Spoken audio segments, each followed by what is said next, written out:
Salut à tous, on se retrouve aujourd'hui pour parler du Paris Saint-Germain ce lundi 8 janvier. On commence bien évidemment avec le match de Coupe de France hier soir du côté de l'US Revel. Bon, ça a été un match à sens unique pour le Paris Saint-Germain, une victoire 9-0 du côté de l'US Revel. Donc rien à dire, mais sur le PSG a totalement dominé le match. Donc Mbappé triplé, un but de Asensio, un but de Gonzalo Ramos, un but de Tcherendour, un doublé de Kolo Muani et un but contre son camp. Voilà dans ce match que je regardais les gars. Bon, voilà, après ça n'a pas été le match de l'année parce que voilà, quand il y a une nette différence de niveau, bon, voilà, on se fait un petit peu chier devant, on peut dire, la télé, même si bien sûr il y a eu beaucoup de buts. Donc voilà, plus de 77% de possession de balle, 29 tirs, 18 tirs cadrés, 9 buts. Donc voilà, la soirée est parfaite et surtout l'objectif était la qualif. L'objectif est là. Donc voilà, très bonne soirée pour l'équipe parisienne. Et du coup, ça sera qui l'adversaire du PSG pour le prochain tour? Bon, on va le savoir aujourd'hui, 19h. Voilà, le tirage au sort des 16e de finale de la Coupe de France se déroule tout à l'heure à 19h. On en reparlera demain, bien sûr. De l'adversaire parisien.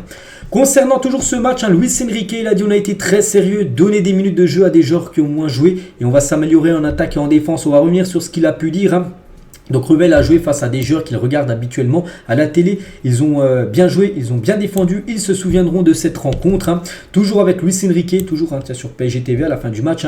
Bien sûr qu'il est important pour les joueurs d'avoir du temps de jeu. Pour les joueurs qui ont moins eu le temps de montrer leur qualité depuis le début de la saison, je pense que l'équipe est forte. Et nous avons fait un très bon match, c'est vrai. Voilà, le PSG après n'a pas fait le match de l'année, comme j'ai dit. Il n'y avait pas besoin de forcer le niveau pour... Voilà, déjà pour faire des différences et marquer des buts. C'est vrai que le PSG va jouer vraiment à fond. Ça a pu passer au plus de 20 buts bien sûr dans la rencontre. Toujours avec Luis Enrique. Donc pour nous c'était un match très bon. L'ambiance était superbe. On a pris ce match au sérieux et c'est un bon point pour nos joueurs et notre groupe. L'objectif est accompli. C'était notre entrée dans cette compétition qui fait partie de nos objectifs. On voit que les 2 dernières années, la Coupe de France n'a pas été remportée par l'équipe du PSG. Il faut l'a remporté cette année. Donc c'était un match très joli, surtout grâce à nos adversaires. Ils sont très contents d'avoir joué contre nous. Luis Enrique, je sais pas, tiens, sur Carlos Soler. Donc Carlos Soler a bien joué. Il trouvait beaucoup de passes. Emmanuel avait joué un rôle défensif. C'est difficile d'attaquer une équipe qui défend si bas, surtout en début de rencontre. J'ai beaucoup aimé le match de Carlos Soler. Il parle aussi du coach de Revel. Il a dit oui, j'ai pu parler avec lui. En plus, il est d'origine espagnole et je l'ai félicité pour le match qu'ils ont fait. Ils ont fait un match très sérieux. Je leur souhaite beaucoup de succès pour la suite. C'est-à-dire qu'on leur souhaite bonne chance, ceux qui sont premiers, je crois, de leur poule. Et voilà, le coach de Revel, Nicolas Ginet, il a dit donc reste pas à Paris, nous aurons respecté. Je n'ai pas vu une équipe qui a voulu nous prendre de haut et c'est bien ça. C'est que le PSG a respecté son adversaire. En mettant des buts, c'est vrai que le PSG aurait pu prendre de haut bien sûr cet adversaire. Déjà Luis Enrique aurait pu même déjà un peu manquer de respect à cet adversaire en mettant quasiment qu'une équipe B pour les affronter. Mais voilà, il a quand même mis des cadres. Mbappé quand même a joué tout le match. Voilà, pour vous dire qu'il a respecté bien sûr cet adversaire. Carlos Soler tient sur Bein Sport. Donc c'était une belle partie, surtout pour les supporters présents. J'espère que le public a bien profité du match. On a essayé d'être attentif, de respecter l'adversaire et je pense que toutes les minutes étaient importantes. Et toujours avec lui, c'est important que toute l'équipe soit dans le match, que l'on soit unis ensemble et je pense qu'on l'a été. Cela ne veut pas pour 10, 11 ou 13 joueurs, mais toute l'équipe, je pense que c'est une chose que l'on fait. Et toujours avec lui, donc on a fait la première partie de saison. Donc ce qui a été fait n'est plus d'actualité, tout est éliminatoire. Il y aura la Ligue des Champions, le championnat et d'autres saisons aussi. Cela va être très important. Et, on veut faire ça bien. Bien sûr, maintenant on va rentrer dans les matchs importants. Bon, la Coupe de France, ok, mais surtout la Ligue des Champions qui reste de loin l'objectif ultime du côté de Paris. On va parler du premier but de Tcherendour, il a joué. Donc vraiment, j'ai peut-être vu jouer il a très peu joué, je crois qu'il a joué seulement 25 minutes depuis le début de saison, mais là il a pu jouer un match, même si c'est des amateurs, tu sens les gars que c'est une tour comme milieu de terrain, parce que déjà il est déjà grand, il est physique, puis il a fait son match, Tcherendour, et surtout il a marqué son premier but, on est content pour lui. Et il a dit, je suis content de mon premier but en tant que titulaire, mais le plus important c'est la victoire de l'équipe, je me sens bien, je m'entraîne toujours dur pour être prêt pour les matchs quand l'entraîneur a besoin de moi, je suis heureux. Et toujours avec lui, c'est une compétition importante. Il était important pour nous d'entrer en force dès le début du match et de l'emporter. Si vous ne jouez pas ces matchs à 100%, vous pouvez aller jusqu'au tir au but. On ne sait jamais qui peut gagner. Ils ont bien joué. C'est vrai qu'il fallait gagner. Le plus dur de toute façon dans ces matchs-là, c'est de marquer le premier but. Puis après, ça déroule. Ça a été le cas hier. Voilà, tu marques le premier but. Puis après, tu déroules avec 8 autres buts qu'on suivi.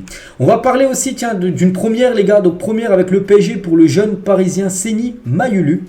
On sait que Luis Enrique, lui, il n'y a pas d'âge, hein, vraiment, si il veut te faire jouer, même si tu as 15 ans, bah tu joues. Je sais pas, il a quel âge, je pense peut-être 17 ans, l'âge de Warren Zaïre-Emery, et il a joué ses premières minutes du côté de l'équipe. Il rentre en cours de jeu, et il a dit, le jeune Mayulu, qui joue normalement avec les U19, c'est un grand plaisir, je suis très heureux d'avoir pu réaliser mes premières minutes en professionnel en Coupe de France. Franchement, c'est un rêve d'enfant que j'ai pu réaliser, j'en suis très content, et toujours avec lui, hein, le coach avait dit qu'en fonction du score, il ferait des changements. Là, le score était assez large, donc il m'a fait rentrer, je suis très reconnaissant. À la fin du match, j'aurais pu être passeur D, mais ce n'est pas grave, à la prochaine fois, j'espère. Donc voilà, un nouveau joueur du côté du Paris Saint-Germain, Mayulu. Donc on le félicite bien sûr pour sa première. Et tiens, concernant ce jeune Seny Mayulu, donc petite archive de Mayulu et Warren Zaïre-Emery, parce que les deux étaient à l'époque du côté du centre de formation.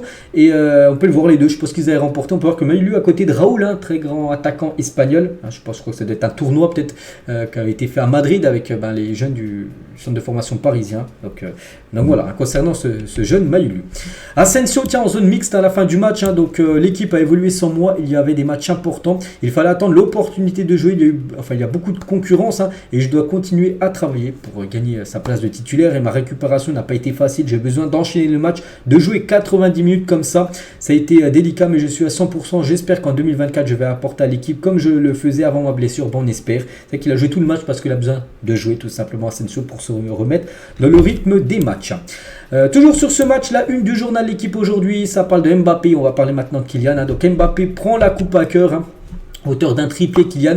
Donc il est devenu le meilleur buteur du Paris Saint-Germain en Coupe de France. Donc voilà, il a marqué ses 28e, 29e et 30e buts avec le PSG en Coupe de France.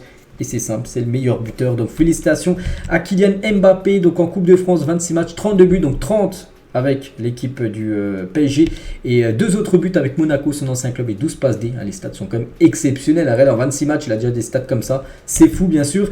Et Mbappé dans le top 5 des meilleurs buteurs de l'histoire de la Coupe de France, que c'est le meilleur buteur du côté du PSG en Coupe de France, mais pas meilleur buteur, il est le 5e. Il y a Pelé, donc pas Pelé, la légende brésilienne, un autre. Lacombe, Onis et Michel Platini. Michel Platini a 44 buts, donc Mbappé 32 buts. Donc si Mbappé venait à rester, on l'espère, par là tout à l'heure, du côté de Paris, encore quelques années, on pense. Même cette saison, on ne sait jamais les gars, c'est les 16e de finale, prochain tour, c'est vrai qu'il peut encore mettre 12 buts cette saison en Coupe de France, c'est totalement jouable. Pour Kylian Mbappé, on verra, mais voilà, actuellement il est 5e.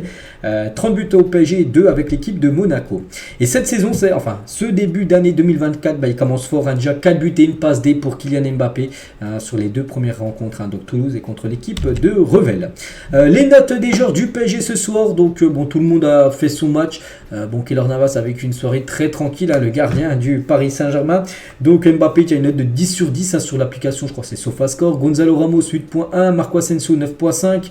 Voilà, tout le monde bien sûr a des belles notes, tout le monde a fait son match. Peut-être Ugarte les gars, 7 points, c'est avec Ugarte en tout début de match, il a fait quelques fautes, quelques pertes de ballon. Bon après il s'est remis dans le match quand l'équipe bien sûr menait. Quelques photos, tiens, Ethan Mbappé, on peut voir Cherendo qu'on a parlé tout à l'heure, Marco Asensio, tiens en parlant d'Ugarte, j'ai dit il a eu un petit peu de mal. Et Ugarte sur sa méforme actuelle, il a dit je suis conscient que je ne suis pas comme au début de saison, mon jeu est à 100% mais j'ai eu des douleurs, une baisse de régime, mais je garde la confiance avec l'assurance de revenir en forme car je suis bien mentalement, je m'entraîne bien, j'ai hâte de revenir. Il le dit, même lui, il le sait en gros qu'il ne fait pas ce qu'il faisait en début de saison où vraiment il est impressionnant. Et pas que sur le match hier, parce que le match hier c'est pas trop significatif, mais par rapport au dernier match, par exemple de championnat, il sent qu'il est un petit peu moins bien. Voilà, donc même lui il le dit, et il dit qu'il va essayer de revenir à 100%, même s'il est à 100%, il va essayer de revenir à son top niveau pour bien sûr retrouver sa place de titulaire. On continue les gars, on va finir avec ça. Donc on l'a appris hier, c'était à la fin du match, et dès la fin du match, 5-10 minutes après, donc Santi Aouna, donc c'est un journaliste de Foot Mercato, fiable à niveau transfert les gars, ce qu'il dit, s'il dit ça, c'est pas pour rien. Il envoie une info sur Mbappé qui va rejoindre le Real Madrid la saison prochaine. Un accord a été trouvé ces derniers jours avec l'attaquant français. Donc ça, c'est pas du tout une bonne nouvelle, bien sûr, pour le PSG. Donc Mbappé aurait signé après contrat avec le Real Madrid. Donc pourquoi je vous dis les gars que c'est plutôt fiable, parce qu'on se souvient PSG Community la saison dernière, ils ont envoyé ça, accord entre Mbappé et le Real, c'est sûr, puis ils ont été pointés du doigt, beaucoup critiqués, mais PSG Community, je sais pas c'est quoi leur source, mais Santi Aouna les gars, s'il dit ça, Voilà, c'est que vraiment, je pense il sait quelque chose qu'on ne sait pas. Et voilà, ça sent pas du tout bon, les gars. Hein, parce que pour moi, Santi Auna, les gars, journaliste de foot Mercato, c'est au même niveau Mercato que Fabrizio Romano. Hein, le GOAT, vraiment, lui, vraiment, c'est très fiable. Hein, lui aussi, c'est très très fiable. Hein, c'est quelqu'un, pour les regarder sur les réseaux sociaux, vraiment que quand il dit d'un truc, souvent ça se fait. Donc voilà, ça sent pas bon hein, du tout, les gars.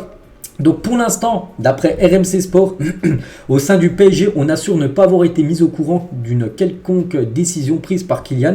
Les dirigeants s'attendent toujours à être les premiers au courant de la décision de Kylian Mbappé. Paris est très vigilant et sent que ces remous médiatiques n'arrivent peut-être pas pour rien.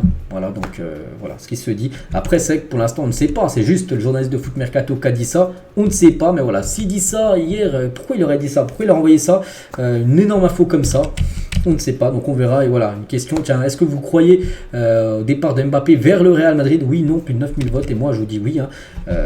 Pour moi, je crois, parce qu'en fait, c'est la source qui me fait croire, parce que voilà, parce que lui, je parle beaucoup de mercato, beaucoup de football, et je sais, souvent, quand il dit des infos transferts, bah, ça se fait souvent, et bah, c'est pour ça, quand il dit ça, on est plutôt inquiet du côté du Paris Saint-Germain. Donc voilà, les gars, concernant cette fin d'épisode, donc on en saura beaucoup plus dans les prochains jours.